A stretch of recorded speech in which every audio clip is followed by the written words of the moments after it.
სრული სიგიჟე აფრიკის თასის ფინალში. მაროკოს და სენეგალის დაპირისპირება ვიხილეთ აფრიკის თასის ფინალში და ძალიან ბევრი არანორმალური, არაორდინალური და ჯერ თვალით არ ნახული რაღაცები მოხდა ამ მატჩში. მოკლედ მატჩი სტანდარტული დაძაბულობით მიმდინარეობდა 0-0 და თამაშის მიწურულს დაინიშნა პენალტი სენეგალის კარში, რასაც მოყვა არანორმალური პროტესტი როგორც მოედანზე, ასევე ტრიბუნებზე. შეხედეთ კადრებს თუ როგორ აკავებს პოლიცია და დაცვა სენეგალის ქომაგებს, რომ არ შემოიჭრან სტადიონზე.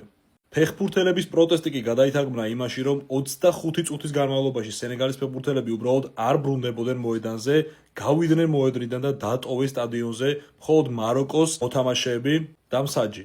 ერთადერთი სენეგალელი, რომელმაც მოუწოდა თავის მოთამაშეებს, თავის გუნდელებს, რომ გამოსულიყვნენ და კაცურად გაეგრძელებინათ თამაში, იყო სადიო მანე.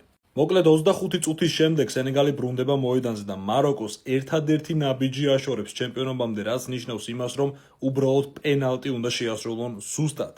მაგრამ ბრაჰიმ დიასმა გადაწყვიტა, რომ პანენკა სტილში შეასრულებინათ 11 მეტრიანი, რომელსაც იგერიებს მენდი ძალიან მარტივად პირდაპირ ხელებში მისდის ბურთი.